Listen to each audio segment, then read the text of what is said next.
What's going on, everyone? Welcome to Level. Did we lose Ralph? We did lose Ralph, and now we've got No, Ralph back. Everybody's here. The you didn't lose gang's me for all long. here. I'm choking up. I'm so happy. I'm so happy, man. Well, welcome to the show. I'm Jeremy Long, joined as always by the Sportsnista, and of course our hostess with the mostest, Ramblin' Ralph Velez. He's sipping Hello. on mas tequila, and I am sipping on I'm I'm something gonna I'm gonna go look for a bottle of tequila tonight. tequila. Yes, Yeah, it's premium that's the tequila. tequila. Man, we're wrapping up the end of this year, and it seems like it's gone by super incredibly fast.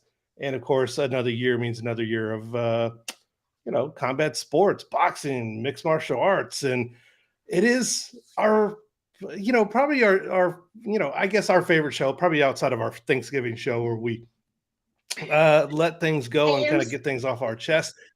It is Festivus.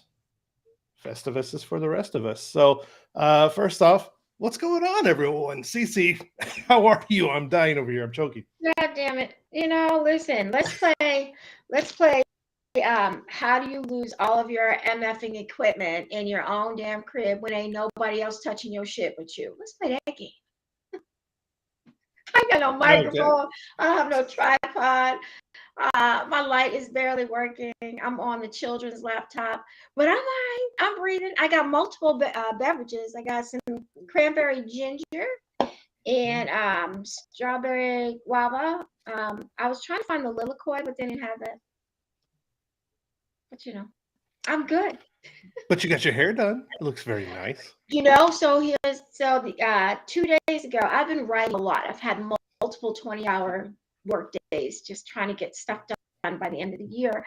And my daughter was like, "Mom, you're beautiful no matter what, and you could really use a shower." So today I showered and brushed my hair. And that is one less present under the tree. I'll brush the hair. You gotta appreciate the honesty of children. Yeah. Ramblin'. What's been going on with you, man? You've been traveling the world. You've been in Tokyo and all over the place. Yeah, I think this week is probably the first week that I'm going to have 2 consecutive weekends at home. Even as much as I bitched earlier in the year about shit that was going along, it ended up becoming a pretty fascinating year. And I'm really, really blessed to have friends like you guys that were pumping me up out on the Twitter and all the social media content. We had a good year. A lot of issues, though, nonetheless, with those cards that I worked. And we'll talk about that in a little bit. But nonetheless, I couldn't be more happier with where things are going. So, yeah, I'm just resting, bro. I've been in the same PJs for like 2.5 days. I have showered. I've just thrown shit back on. Don't think I haven't showered. I have showered, but I've just been vegging, man. I needed the rest. I haven't slept in a long time, and I'm finally just resting. And I'm so glad that there's no show during Christmas. We had a tank show a couple years ago during Christmas that really jacked up my holiday week, and I'm just like chill now. I'm just relaxing, bro. I get to kick back with my kids and my family, and I couldn't be happier. That's awesome, man. Well, good, happy holidays from us to everyone out there. And it's been a year. I mean, it's been something of a year. And, not only personal, we haven't done as many shows this year, all 3 of us together as we have liked, but we've all been, it's kind of that we absolutely knew, because we talked about it before. I remember we talked about saying, at the end of COVID, when everything was starting to loosen back up, that it was going to get super busy again for all of us. Sportsnista obviously is a journalist. Ralph goes all over the world with Team Mayweather and company and other. Your ass been traveling too. And my ass has been traveling too. So we knew it was going to be rough. We didn't realize how rough it was going to be on our schedule, but we are thankful for the times that we do have, and especially a show like this. So how this is going to work, it is Festivus. It is the airing of grievances. And we're going to talk about the good, the bad, and the ugly when it comes to combat sports, boxing, and mixed martial arts, and all the cheesy things, and a couple of nice things that people are doing and that we have found this year. I will leave it up to my co-host. Do you guys want to start with the good, or do you want to start with the bad? Let's start with the bad. We got a lot of problems with you people. And all right, we're going to start with the airing of grievances. well, do we have a poll? And I'm going to hand it over to Cece. Cece, you got apparently a lot to say, so I'm just going to hand it over to you. I need like a Festivus poll. Like we actually need like. So I've realized we're probably a couple of generations removed from people actually understanding like what the origins of Festivus is. It is a real fictitious holiday.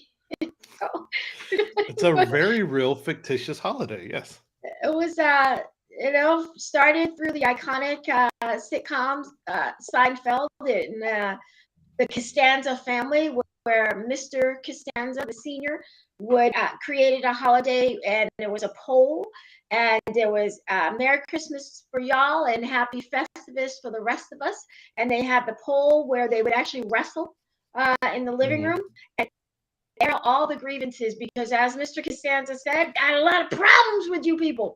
So my first problem that I have with you people is the same shit every single year as these bullshit boxing scoring cards.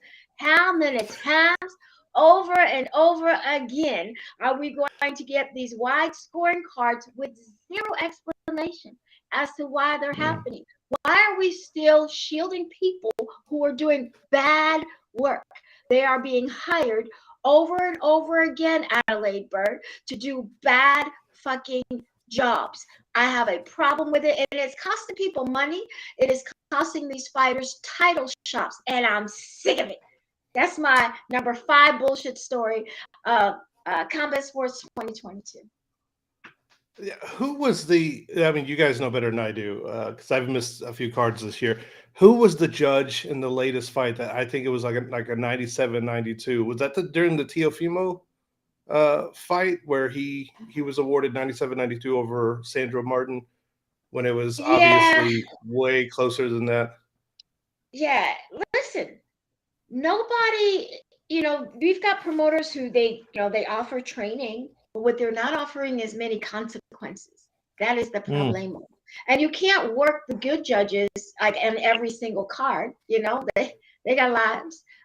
They also can't be everywhere all of the time. So kudos to them, but get some raggedy motherfuckers out of there.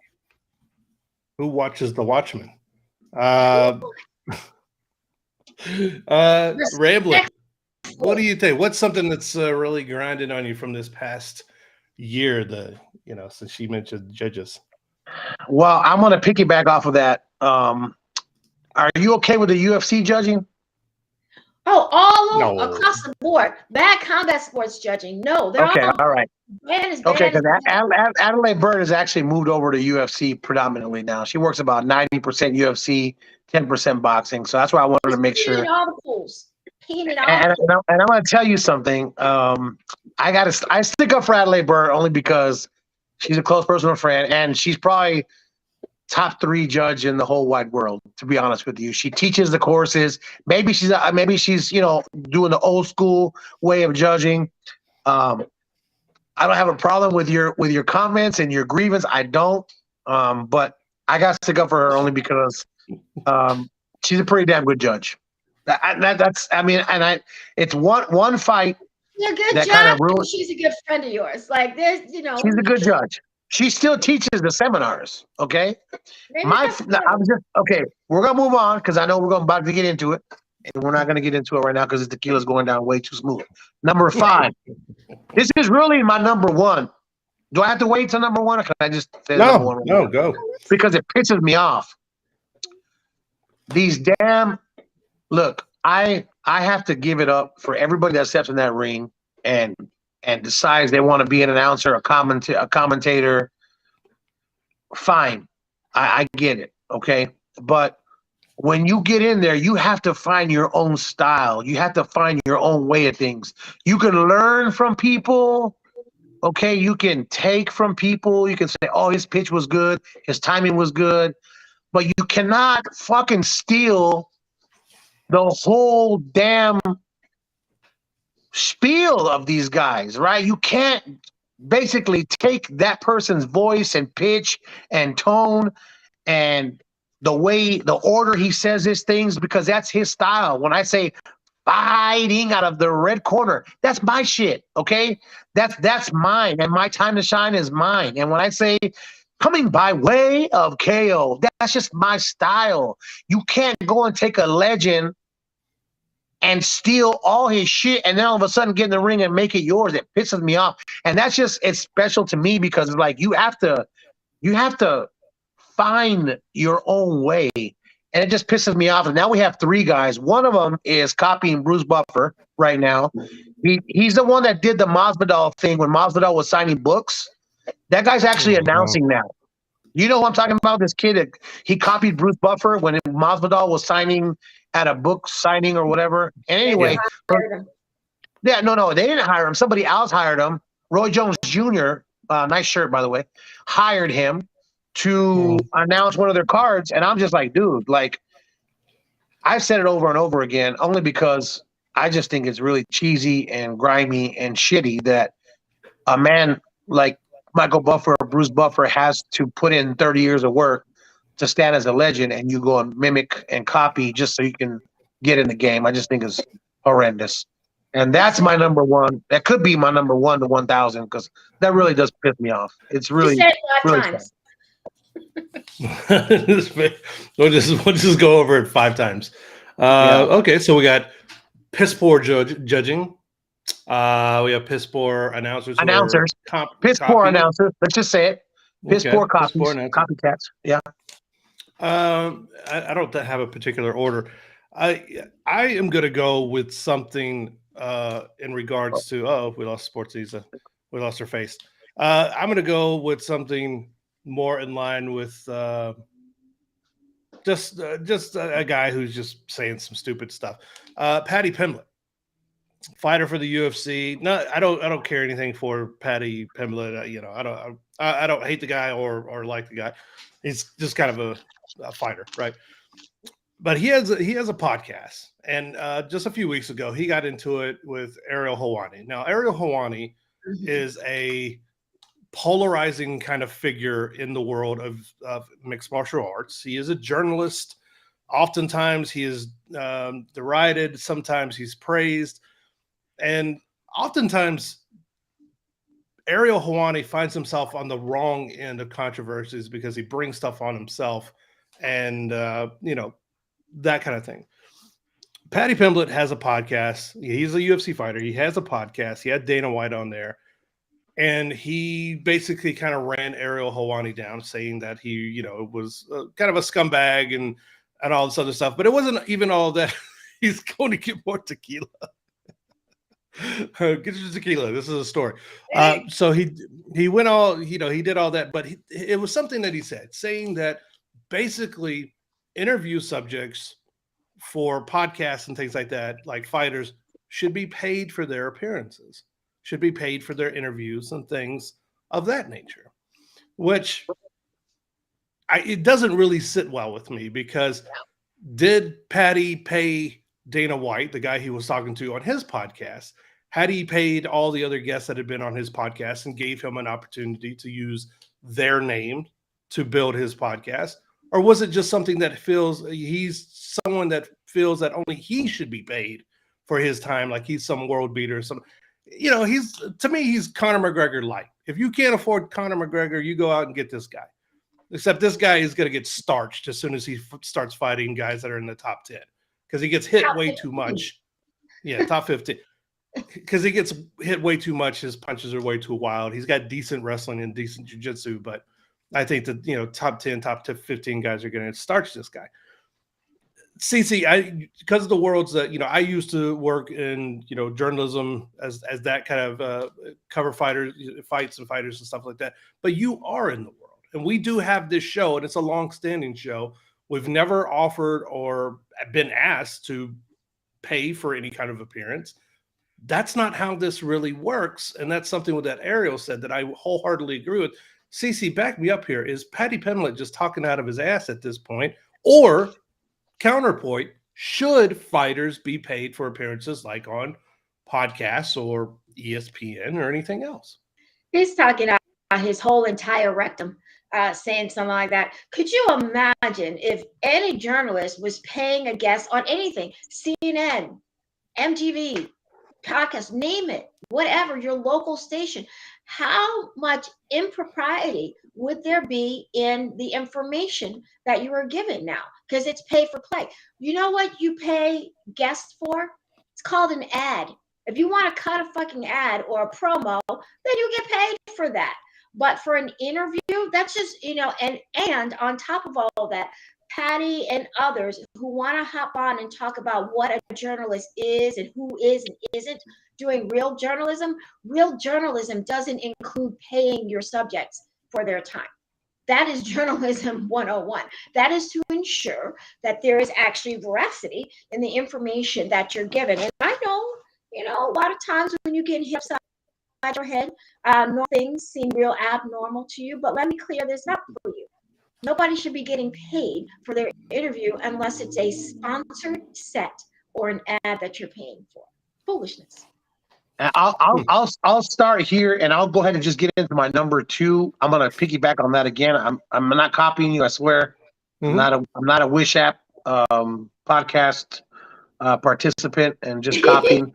But that goes to my number 2 grievance, is that I am seeing so many people with their fucking cell phones and just getting in people's faces, trying to get videos to put on YouTube to make some money. I found out exactly how much these guys get paid, and it's no wonder why you get a free ticket to the event most of the time, right?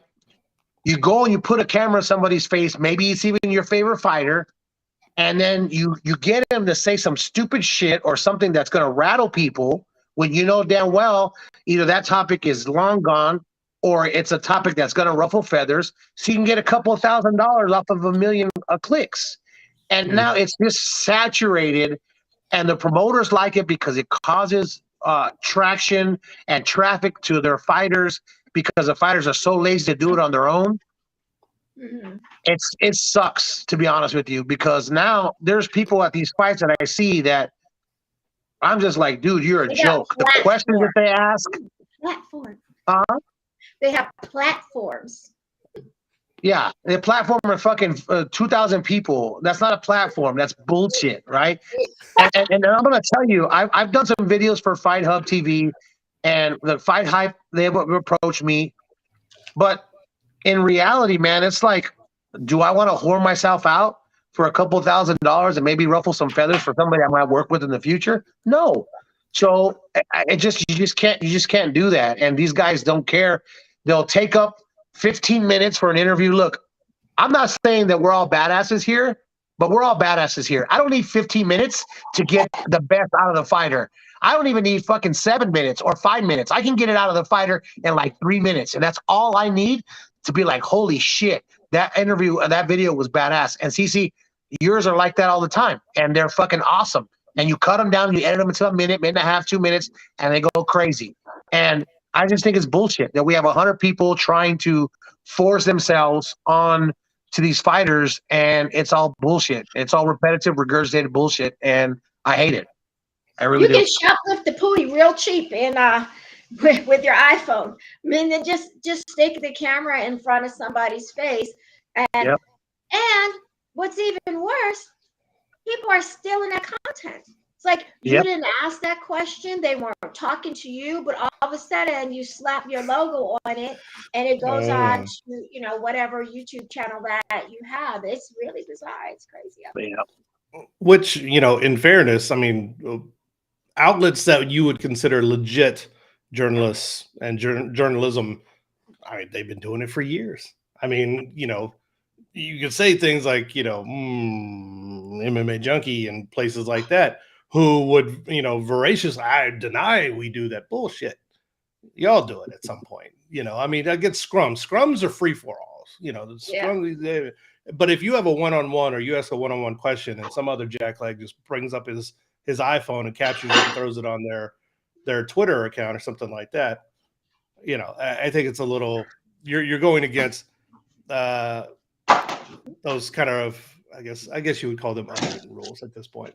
So it is an interesting question. It's happened to me multiple times, a junkie, where I've asked the question and it became like a story in the sport, and they don't bother to credit.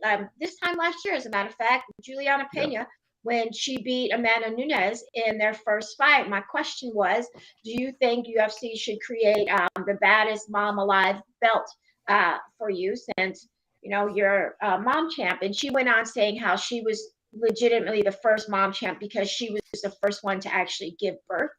And they ran with it. It would have been nothing to you to say, the sports needs to ask the question, and here was the answer. But instead, they got like 100,000 views off of that and couldn't bother to credit someone. That's my number 2 bullshit, is that lying and stealing that y'all be doing. The large outlets be doing the rhyming and stealing and profiting off of other people's work. I ain't trying to ask for payment, just saying put my name where my name belongs. And see, the people that are in the business, like we recognize your voice, so we're like, oh shit, that's Cece's question because we know you. But the average casual fan that's just messing around YouTube, they don't. So that's why they do it, because they don't give a shit. Because what is Ramlin Rob gonna do to my company? Nothing, right? What is Cece gonna do besides get on my ass next time they see me? Nothing. And they do it on purpose. But there has to be some kind of moving forward in 2023, some reckoning in these halls of the media, because it's bullshit. I agree with you 100%. I went and grabbed my son's Taekwondo weapon. This is called the John Gun. This is my Wait, I need a stick too. Yeah, you got that. Ramlin's got his thing of tequila. I got a back scratcher. But I was telling Ralph before we started, it looks like the hand from Enter the Dragon. Oh, it does. The guy he fought. Oh, yeah, there you go. So anyway, I've been scratching my back. Showing your age, Enter the Dragon. Showing my age, indeed. Festivus greetings from our good friend Alan Snell. What's up, Alan? Doing great things over there. Did an epic Vodka Fest, his annual. Got to go over there, and he makes some really damn good vodka, healthy and tasty. Really? I got to get some of that. I don't know. So with CC's food choices, smoked salmon too was good. Yeah. How's those tofu burgers working out for you? I don't mess with no tofu burgers. I make real like veggie burgers with farro and quinoa and shiitake mushrooms and black beans, like real stuff I put in there. I need to link you with my girl. She'll be on that. You're like, I don't know. I'll have a shiitake mushroom burger with quinoa and farro. Not happening. Yeah, they had some one of the restaurants here I went to, and it has it's a mushroom burger. It's veggie, and they squeeze it between 2 mushrooms, and that's a burger. And I'm like, I would be okay if you called it anything but a burger. Don't call it a burger if it's nothing but correct. All of that junk on there. Call it something else. We got to come up with a different. It's not a hamburger. It's a burger, which by the way is not a ham. There's no such thing as a hamburger. It's a beef burger. Listen here, you keep on with that nonsense. I'm going to mute you, and you're just going to sit there in silence. So it kind of brings. It doesn't actually bring up a good point. So my next thing I'm kind of pissed with is something that we got earlier. I think just this week, or maybe the end of last week. I can't remember. The days blur together. But once again, almost an annual tradition now, the UFC is now once again increasing their pay-per-view prices in conjunction with ESPN, now up to, what is it, CC, $79.99 or something like that for pay-per-view. This is on top of everything else that they charge you for. Now, it's not going to change the subscription price of ESPN Plus, the regular subscription price, but every year, like clockwork, they have increased the pay-per-view price for UFC events. It kind of pissed me off. It's pissed me off for the last couple of years, but I'm like, look, man, I don't necessarily think the fights are getting any better. Look, they are what they are. And yes, there are on occasion a couple of good fights. We saw Glover and Yuri, a couple of months ago, and you get the occasional one that's an instant classic, but $80 per UFC pay-per-view event Is it too much? Let's start with you, Ralph. I mean, boxing has always been, Well, pretty you know what's expensive so crazy? You know sport what's to so watch. crazy? I talked about this the other day with a good friend that works for the UFC, Mhm. and I told him, I said, I cannot believe that everywhere you go to, including Phoenix, which is always in a boxing town, you guys sell out almost everywhere you go. Like you sell out almost everywhere, if not everywhere you go. Mhm. Anywhere in the world, there's sellouts, right? To be perfectly honest with you, I don't watch UFC like I watch boxing. I follow it because my friend AL3 is the DJ. My friend Mhm. Matthew Valenzuela works for UFC, so I got a couple of friends in there that I follow. So I kind of watch it for them and for CC because he's always reporting and that stuff. But otherwise, man, $80 for a pay per view, and they're happening. I was just talking to AL3 the other day. I said, you guys are almost doing a show a week Yeah. for a few months of the year. That's crazy, man. And the revenue they're generating from these pay-per-views, obviously they're making money because they wouldn't keep doing them, and they're selling out everywhere. So if it ain't broke, man, I guess they just figuring out don't fix it. Meanwhile, those guys are getting 20 racks a fight. It's working. Oh, sorry, did I say that out loud? Sorry. Yeah, man. I mean, that's the ultimate business right there, man. You could be Dana White and be offended by any time anyone brings up money while you're sitting on a half a bill and you pay your fighters next to nothing to get CTE, while claiming that the guys get paid because the top 1% of fighters in the UFC do get paid. Guys like Conor McGregor, big champions, big time champions, they do get paid decent money, but Especially the women. The women are paid very well. Top. the women are paid the top women, but I don't know. At this point, I'm like, is it me? Is it old man yelling at cloud? Because obviously, if people were not buying it, they would not increase the prices. But I couldn't see. Thank you. My beautiful assistant handed me yet another beer. It's time to get afternoon drunk Nice. the way we need to. But So, I but don't know. look at Maybe the it's just me. numbers. No, it's not just you. I mean, if 2018, you $59.99. 2020 went up to $69.99. 2022, $74.99. Next year, it's going to go up to $79.99. So no, it's not just you. But so if you tell it, he says it's not him raising the prices.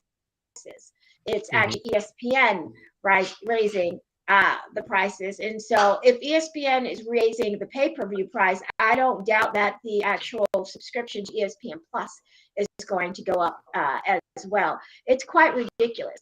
But while we're on the pay-per-view subject, actually, my next grievance is like all the boxing pay-per-views that ain't pay-per-views. The pay-per-view model in boxing is Wait, broken. are you I saying mean, it's just Mayweather the way that they Desi is not pay pay-per-view their quality? fighters. Dude, Huh? it Are you is saying Mayweather not Deji is only not is it not pay-per-view pay-per-view quality? no, and I'm also saying that ain't even boxing. First of all, that's an exhibition.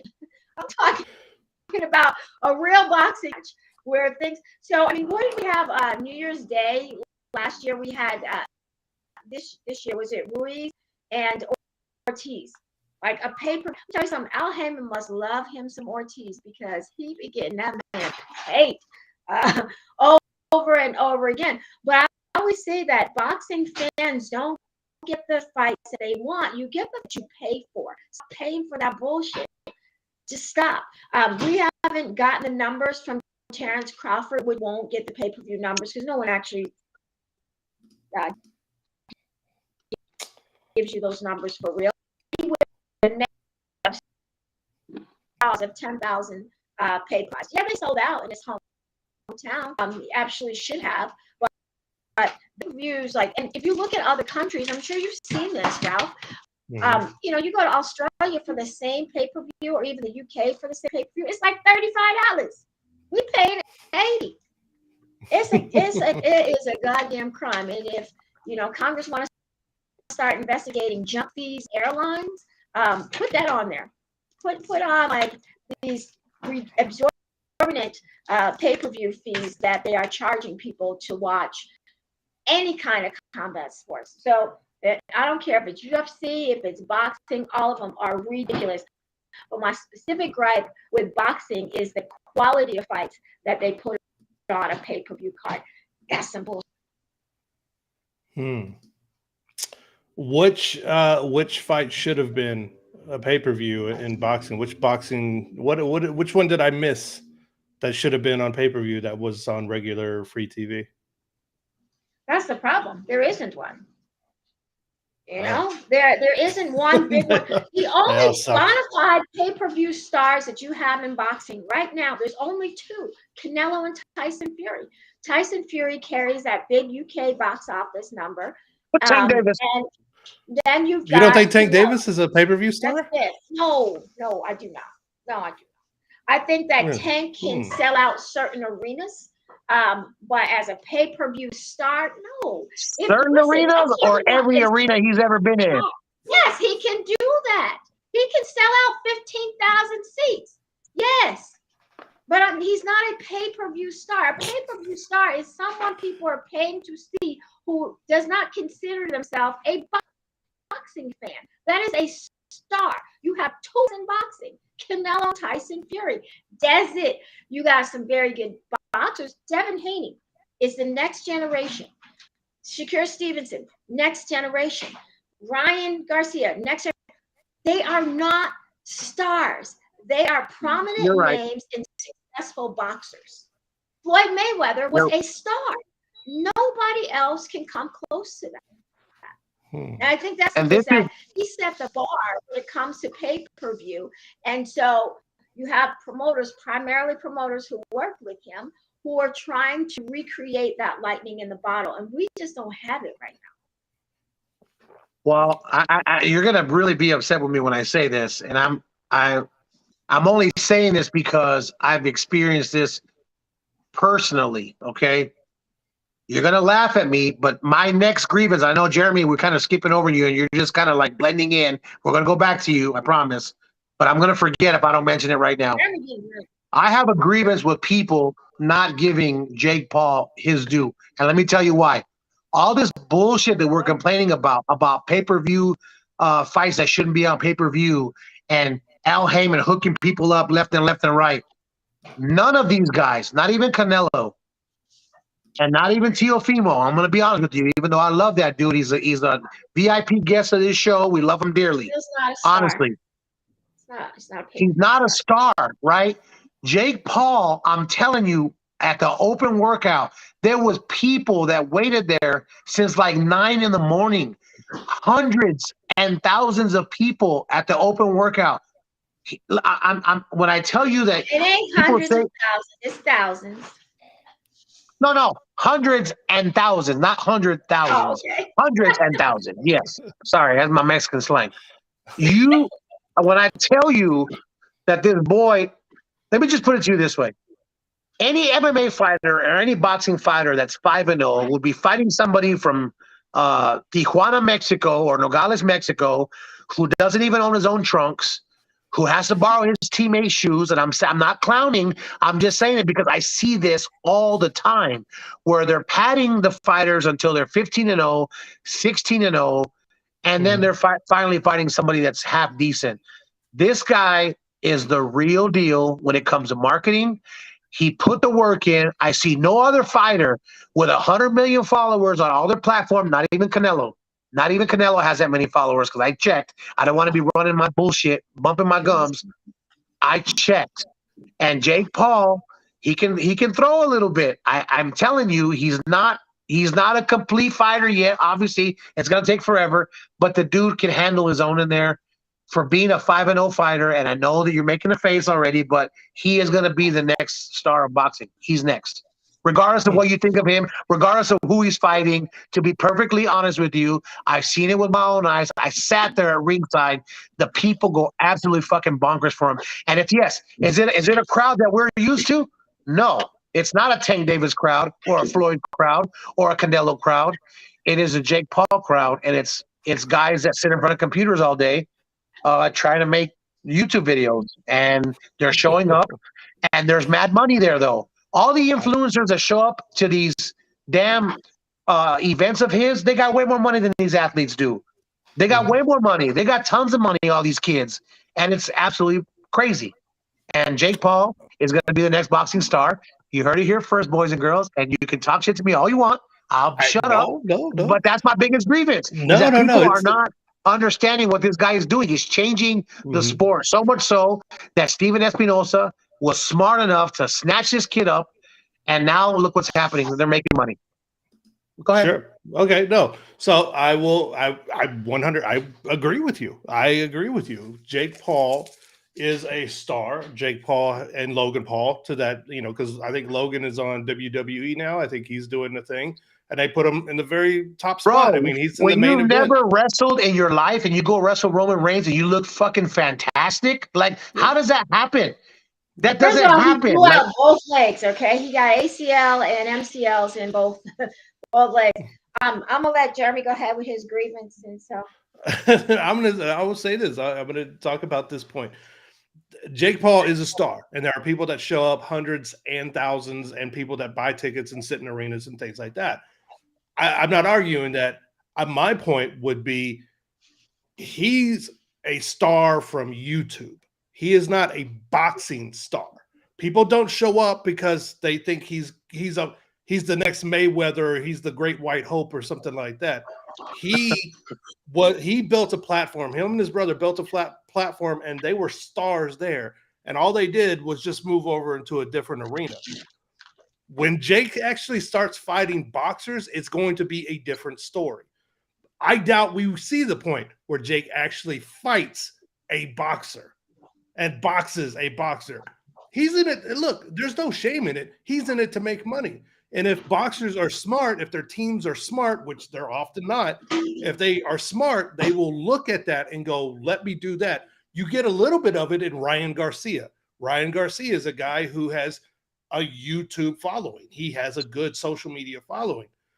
Does he have enough boxing, athleticism? Does he have enough in his career that he's going to be able to sustain that and actually beat Tank Davis and actually hang with these biggers? I don't know. But these guys actually get into a ring, we'll find out. Jake and Logan Paul, they're in there to make money.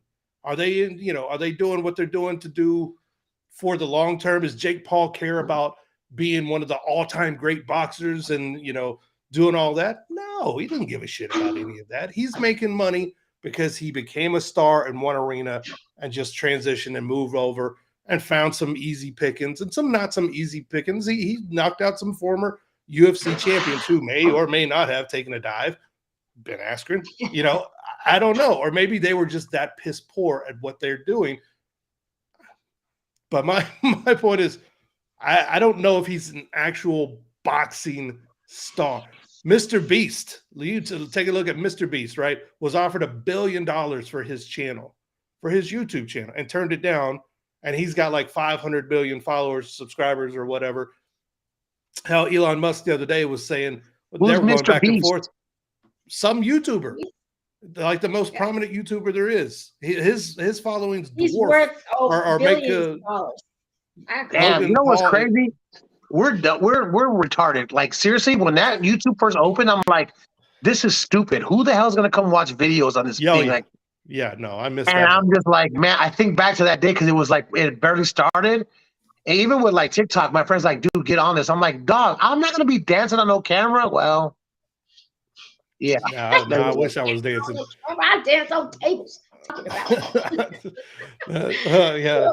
I'll tell you this story, man, real quick. I'm a travel writer and everything. And, we get paid for stories that we do in travel. And I went on this recent trip to Portugal, and an agency person in the agency that was sponsoring our trip let us know how much they actually pay some of these influencers to go on these trips.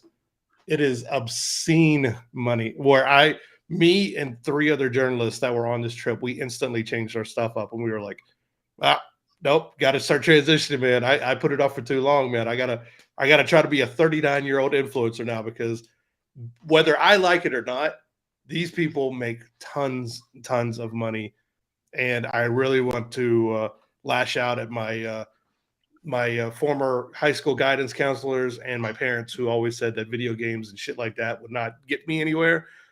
I had the forefront. I was the tip of the spear. I could have been something. I could have been somebody. Could have been somebody. I know. Yeah, So there's another grievance. There you go. I am not giving Jake Paul credit for being a boxer. He has put in some work to fight non-boxers who are A, out of his weight class, and B, mostly out of his age range as well. Jake Paul gets credit for enhancing Jake Paul's brand. He is smart enough to understand his marketing, where his audience is, and how to make money from those people.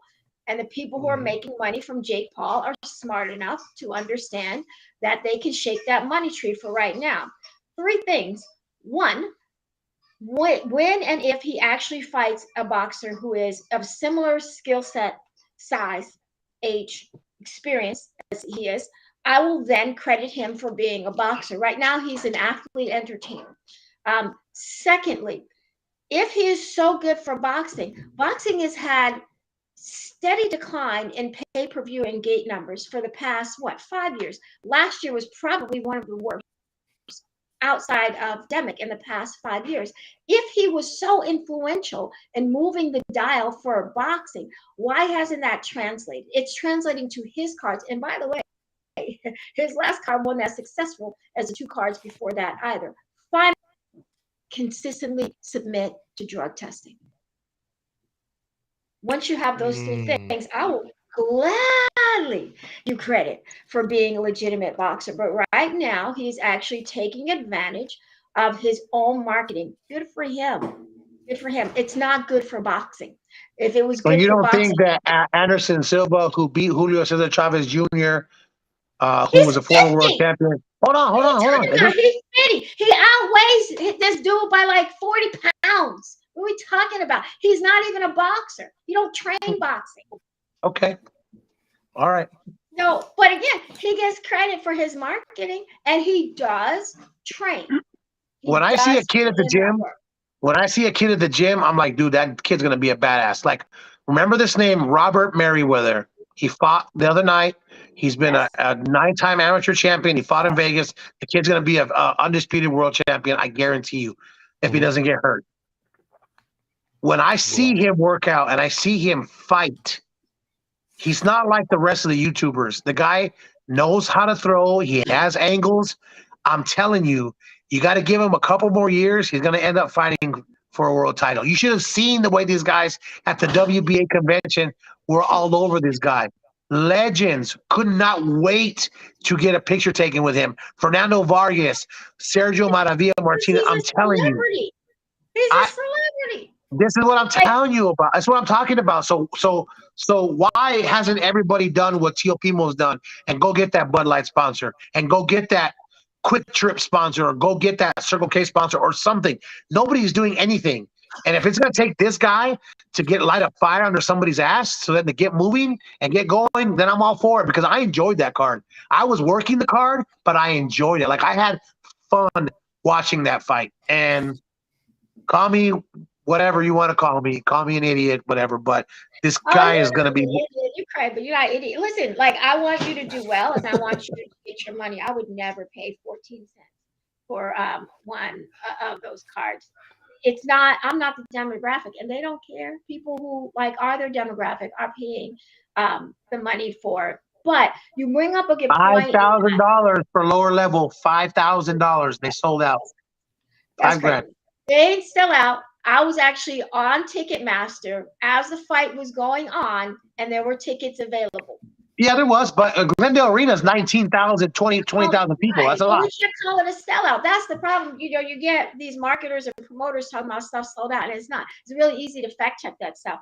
But you bring up a good point about boxers and their marketing and understanding how to sell. First of all, you're independent contractors, and secondly, you're entrepreneurs. It is not up to the promoter to make sure that you're getting paid max value. It's up to the promoter to make sure they are recouping their investment and making money. You get someone who, like Terrence Crawford, who I do believe is the best fighter in the world, the best. I love way. I think he's next, but the best in the world. I'm sorry, Nobody knows about, you broke up. Well, hold on. You broke up. What'd you say? I'm sorry. yep.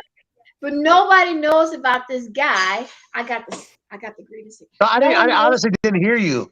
Did you say the guy that took 10 rounds to beat Avanesyan was the best fighter in the world? I'm sorry. I didn't hear you. Comment to me how many rounds a fighter takes to beat another guy. He won. Like, I honestly don't care. Like, I know people get hung up on that, but he got $10 million to do that. But nobody knows. Actually, he didn't get 10 million. He got $2 million. $2 million, not 10. That's a lot of money. I'm not here to advocate for Terrence Crawford. What I'm saying is, anybody like Shakur Stevenson, Teofimo, another one. You have to take advantage of your own brand. You have to meet your audience where they are. You can't just be in the gym. You can't. You got to be on Twitter talking shit. You got to have a film crew or your homeboy, the homeboy who just be following you around for no reason. Turn on your iPhone, man. Stream this. Put out that content. Look one-on-ones. Stop telling people that you don't have time to sit down and be on their podcast, because if you continue to do that, there's going to be Boots is coming. Boots is coming. Like, Virgil Ortiz is coming. There's guys who are going to be replacing you. Gerard Anderson coming. Like, there's always going to be he is so legit. CC, he's so legit, dude. Like, there's always going to be a next guy. And that's like one of my grievances is the fact that fighters do not understand and are unwilling to listen to how to market themselves. It is infuriating to see these guys and women sell. The women are actually, though, the women are on fire actually with their marketing. We could talk about women and men and how they behave in business. But the women I'm so glad you brought that up, because this is my last grievance. I'm gonna get it out of the way right now. I'm so mad at Bridges right now. I am furious with her. I've been mad at Elaine, whatever her name is. I don't even want to remember her name right now. Ebony. Yes, because she was a VIP stat. She still is to TC. VIP guest, that's fine. But listen, man, listen. I host the Box Expo now, and I've done it for the last 2 years. It is a phenomenal place for people to go, even though you showed up a little late, CC. Everybody was almost gone when you showed up. I didn't even show up. I was so late. I didn't even go. I was actually talking to Logan Paul and Roman Reigns. Oh, you decided to go to the fake stuff instead of come over to the Box Expo. I remember that. That's right. You got Logan Paul. You see, I just rest my case there. You wanted to go to Logan Paul instead of coming to the Box Expo. I rest my case from earlier. But here's the situation. She was doing absolutely nothing that afternoon. We had asked her to come to the Box Expo so she can gain some notoriety before she won the title. Okay? Like, hey, you're in town. Come over here. We'll get you a free booth. We'll hook it up. Alonzo, the guy that runs it, says, Ralph, do you know this girl? I go, yes, dude, get her over here. She's a friend of the show. I want to help her out. She turns around and says, I'm not going unless I get $5,000. Are you out of your fucking mind? Are you serious? But that's what she gets. She gets 5Gs to show up to places. In Vegas, the biggest boxing expo in the world, and we're trying to hook you up. And I didn't say walk around in your pasties, in your underwear. I didn't say all that. I'm just very frustrated with that. I was really disappointed, and it kind of gave me a really bad taste in my mouth, to be honest with you, when it comes to her. I don't even root for her no more because of that. I'm really upset. And I let you know about it. I was disappointed because I just thought it was bullshit. Like, maybe she didn't understand how important that was. I mean, it's the biggest expo that boxing holds every year. It's gigantic. And how you say I'm not going unless you pay me is, you're not known in the States. She may get $5,000 in the UK so she can walk around in her underwear. That's fine. But in the States, she's not well known, only on Twitter. Like, why wouldn't you want to do that? Maybe I'm wrong. Maybe I got a little butthurt because you turned down my event. But I think so. I just thought it was fucked up. I thought it was fucked up. I don't know. I think it's a little of A and a little of B there. I mean, she I don't. Sometimes people live in a bubble and they think they're more popular or whatever than they are. I mean, and Ebony is what 34, She's 33, making a 34. lot of money She's outside making of a boxing, and she is getting yeah. paid to show up. And I think any athlete is within their rights to control like the monetary value of their brand. Yes, it was a personal thing. I can understand like being, disappointed for that, but like she making her coins. How she make her coins? And let's be frank. We got her started on here. Nobody else in the states was even interviewing that child except you. You started it, CC. You were the You first one, mentioned dude. Mike Dixon. Mike Dixon. Huh? Mike Dixon was like at the forefront of introducing Ebony Bridges. Yeah, I will say that Mike Dixon and her are very good friends, and And now look, OnlyFans all over the place. She's making OnlyFans. only dollars though. I had to go and just get a free I mean, trial. yeah, See what's going on over there. 7-day free trial. Did they do it hourly Is or is it days or what? No, they don't. I'm just kidding. I'm just joking. No, they don't. I don't know. I need to figure it out. I don't have anything to offer, but like if I did, They have that feet website, search Oh, for stop. feet search, whatever. Hey, Oh man, yeah, I've been go put looking your at it. feet in there. Yeah, that's what I was thinking. I was going to Oh. take some pictures of my feet. You don't want your kids to be poking around the wrong YouTube button, and then all of a sudden there's mom. You don't want that. Oh my God, there's dad's feet. Something like that. I don't know.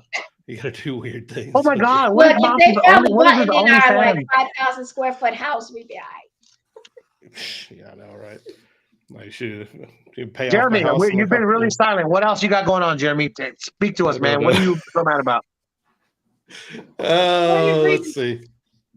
Nice shirt, by the way. Oh yeah, I know, right? I didn't even realize I had it on until we started the show, and then I was like, It's okay. it might be That's time all to right. retire this one. And while we're on that topic, before, I'm gonna interrupt you again because I'm gonna forget. Keith Veltre, the former CEO of Roy Jones, had a really pretty bad health complication. I believe it was a stroke. I haven't talked to that man in a few years. Yeah, we had a little issue going on, but I actually texted him and I called him, and I just wanted to say here publicly that I wish nothing but good health for him, and I hope that he recovers from that and gets healthier and stronger, because that's no joke, man. My grandmother had one of those, and eventually it killed her, and it's not fun. It's not a fun thing to deal with, and yes, we didn't get along towards the end, and yes, we had our problems, but I wouldn't wish that on my worst enemy, because it's nothing to play around with. So, shouts out to Keith, and hopefully he gets better with that, man. Yeah, Keith and Lisa Veltri and everything. Of course, Lisa used to be on show with Mike Price and myself, The Final Countdown, years ago, and everything, and they always supported us. And actually, that's where the shirt came from. So best of health to them, recovering and just life. I'll be honest, man. With everything clicking back on, I didn't follow. This felt like one of these years where I just didn't follow the sport as much. I usually, when I was on the road, caught fights on Twitter. I, caught the sport, whatever I could. It was, even though it was a transition year for MMA in general, a lot of new champions, some older champions, being sent off to the shadow realm via head kick and some other things. But my biggest grievance kind of remains the same, and it's to the fans that grew up, I guess, under your boss, that believe that fighters can only have perfect records. And if you're not a perfect fighter, then all of a sudden you're a bum, or you're a piss poor world champion or something like that.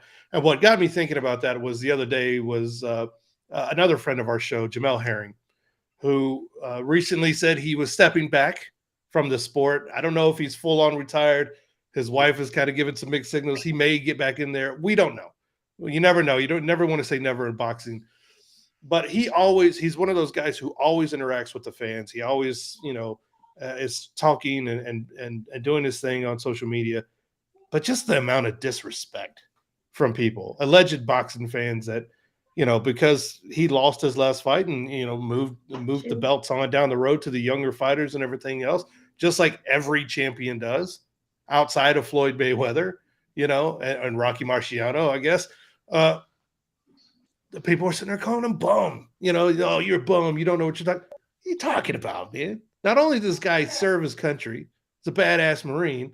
This guy he's a legit world champion. He didn't win some fake belt out there. He didn't win the silver North American, driveway championship of the world.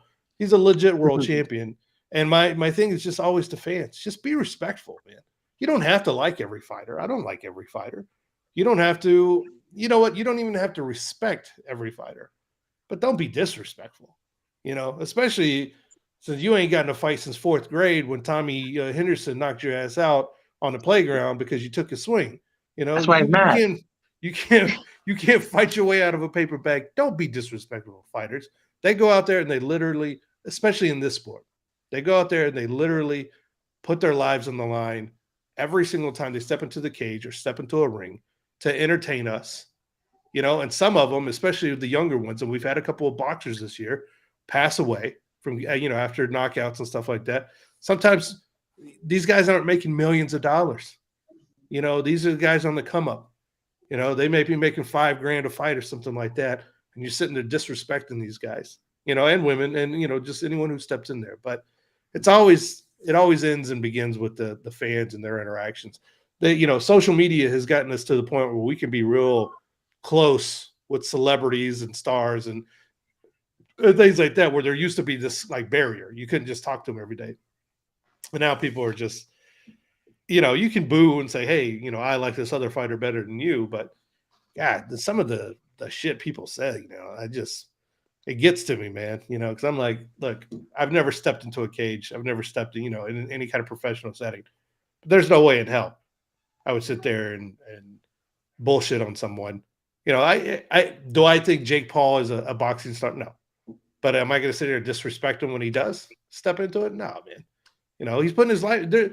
Most fighters are one punch away, man. You're one bad punch, one bad fall, one bad something away, and from losing it all, man. So be respectful, you little bastards. Anyway, old man yells at Cloud again. It's funny you say that because they're doing that to Michelle Rivera right now. Michelle Rivera is a young, up-and-coming boxer who's got crazy skill. But Frank Martin is just on another level, and we didn't realize that until the other night. Right, Frank Martin is the goods, man. But they are basically. If I were Michelle Rivera and I were to get on Twitter and I were to read some of that shit, I probably would never box again. I mean, they are giving him. It's funny that you say that, man, because it's really it does bother me too. I think it's fucked up that they trash this kid.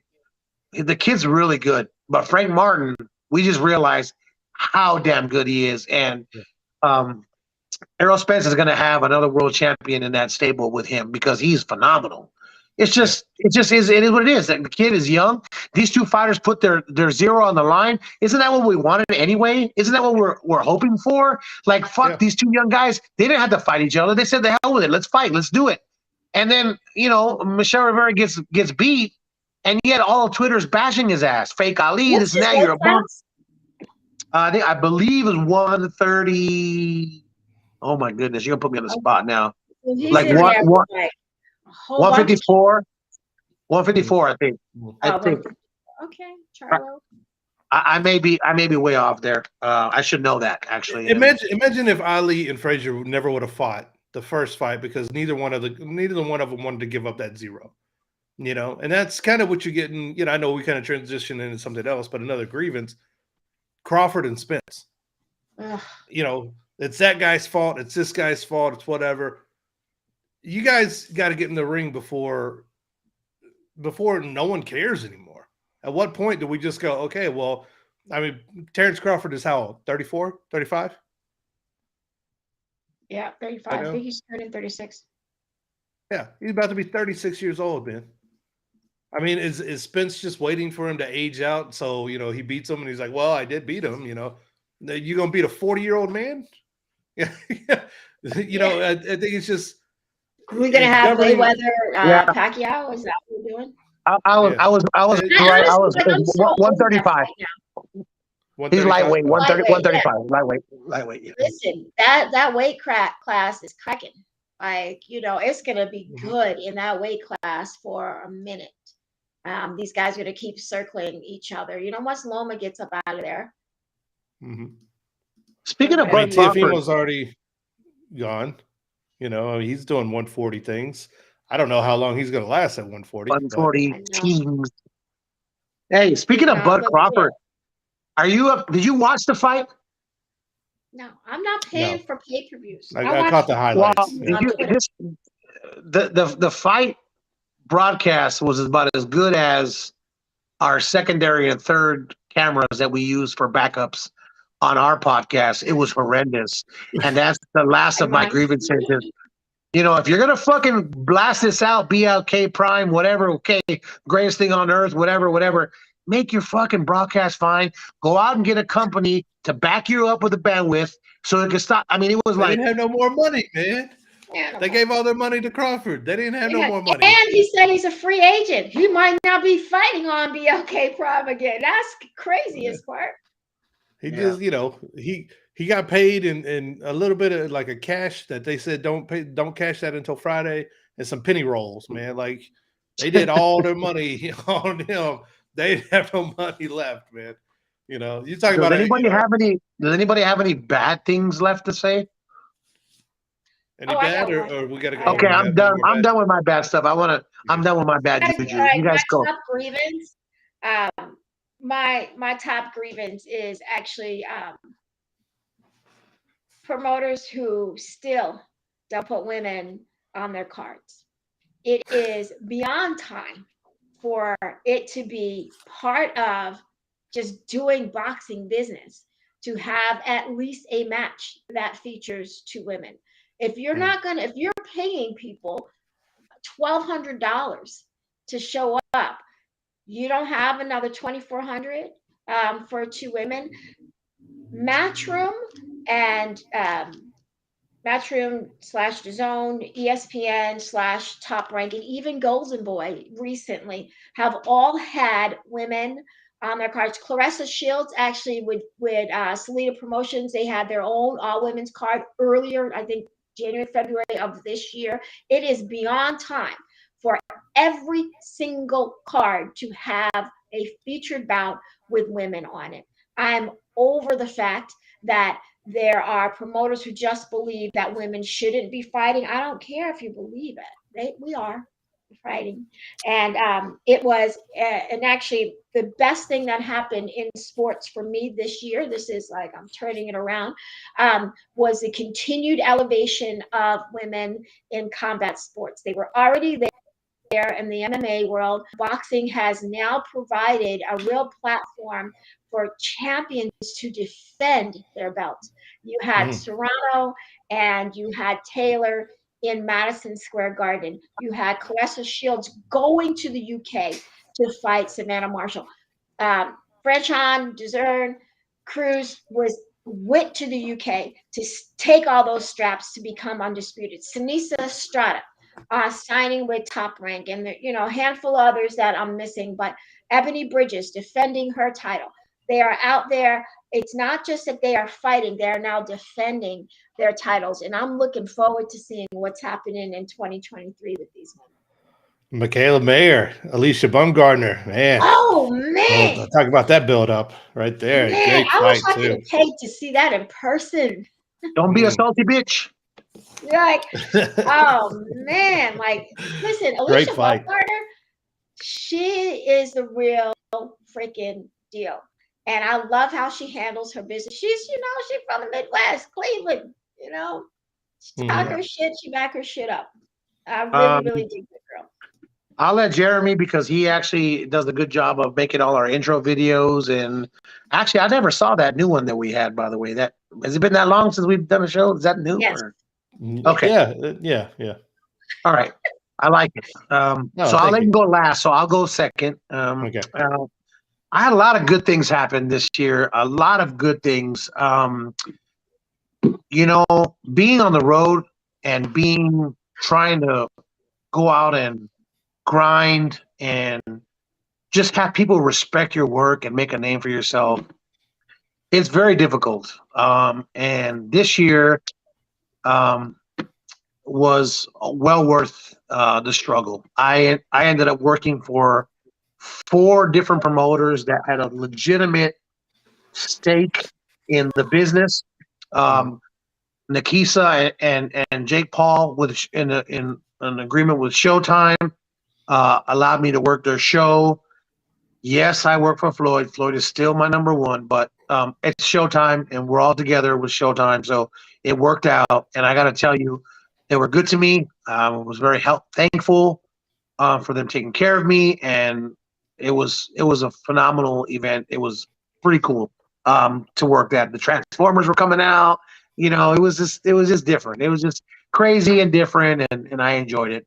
Um, Going back to work for Ryzen in Tokyo, Floyd is still doing his thing. He is still showing up worldwide and getting paid millions of dollars for working 8 or 9 minutes. And I got to go to Japan again, although I got food poisoning and didn't leave my room for 5 days. When I announced that fight, I was actually had just vomited like an hour before that.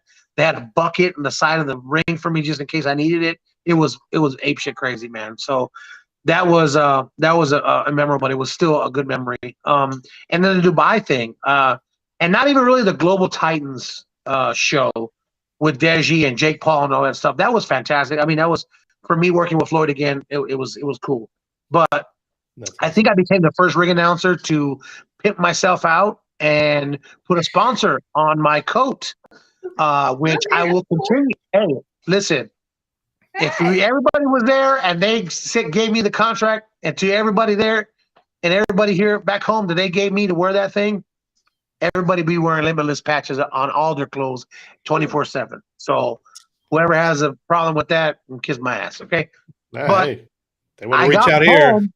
I got home, and 2 days later, a family from Dubai who had been promoting since 2008 was at the show, and they called me to go back. And these people sent me in first class, front, back, and sideways. I had stayed on Palm Island at the Hilton where they had the fight, and I have to tell you, it was the most rewarding thing I had done in a long time, because it was Nina Hughes, who was signed with Matchroom, taking on Jamie Mitchell, a champion that lives in Las Vegas. And Nina Hughes, at 40 years old, only having 4 professional fights and being a mother, was thrown into the lion's den, and she beat Jamie Mitchell, became a world champion. It was just an unbelievable story, and I wish more people, CC, like backing your theory, would appreciate how hard these women fight. Like, I ain't gonna lie, okay? Blonde Bomber was throwing bombs. That Bridges fight was incredible. I'm not going to take anything away from her on that. And okay, I let it go. I love her again. Okay, after you kind of told me to back off, I get it. I get it. She has a brand now, and I forget that she's really popular now, and I shouldn't be acting like that when it comes to our personal situations. And I totally should understand that. But these fights are incredible. These women are fighting because they want people to appreciate them. It's like when 2 kids fight at like the Nationals, they're 9 years old, and they're like, and there's like nonstop fighting, and you're like, holy shit, these kids are badass. That's the way the women are fighting. They're not taking their time. They have 2-minute rounds to show what they have, and it was an incredible fight. And I wish everybody would have been able to see it. It was on the beach, right on the beach, Palm Island. An unbelievable fight, and a 40-year-old mother who only has 4 professional fights became a world champion. That was my most rewarding moment of the year, was that fight. It wasn't the Floyd Deji, it wasn't whatever. I appreciate Floyd. I love him to death. The whole announcing on the plane, the helicopter pad or whatever we were gonna do, that was awesome. All that stuff was awesome. But for a 40-year-old in her 5th professional fight to fight a dog like Jamie Mitchell, I mean, Jamie Mitchell's tough, man. That girl is tough. She's tough, and Nina pulled it out. So that was my feel-good moment of the year. And I thank everybody that allowed me to work. Box Lab Promotions in Florida, I got to announce the WBA convention. I got to announce one of my heroes, Sergio Martinez. That was 1A for me. That dude was one of my heroes. he was like amazing to me. I love that dude. I paid a ticket to go watch him fight Julio Cesar Chavez many moons ago, and the Thomas and Mack Center. It was expensive as shit because back then I had no money, and I went anyway. And now I got to take a picture with him and hang out with him, and that was rewarding. So for me, guys, I appreciate you guys hooking me up with the shots out and trying to get me out there to work. It's paying off. We're working hard, and I love you guys very dearly, and I appreciate you guys very much. Thank you. That's awesome, man. Sergio Martinez, one of my favorites too, growing up. Bro, 48 still looks like he's cut. It's Bro, unbelievable. I saw those pictures. I was like, dang, man, my man stays with it. He stays with it. Well, I guess I will end us with some positive notes on the year, man. You know, for all of us that have, you know, we went through the last couple of years, everything that we went through, and not just COVID. You know, there was a lot of transitions in life between all of us here, you know, professionally and you know, personally, and all of the things that could sidetrack us, you know, between here at this show, our little family here.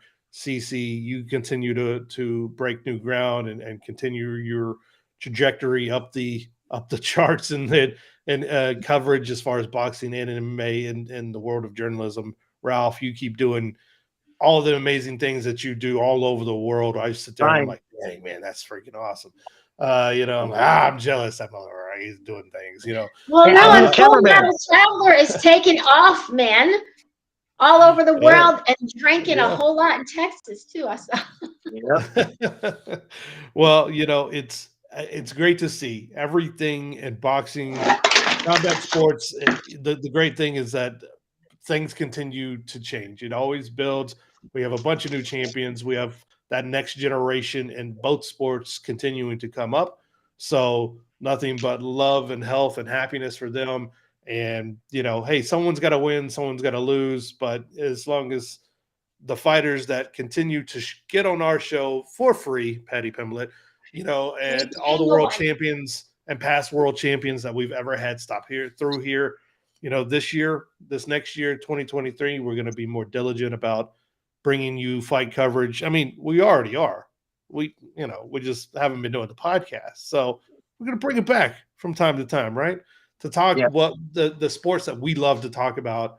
And now we can do it safely. Well, a little bit more safe, a little bit less, you know, a little bit less worry on our minds whenever we step out into public because of all the things that have been going on in the world. So wherever all of you are, wherever you watch your fights or stream them illegally or whatever you do. And CC, we will buy you a brand new camera and a light this year. I promise you.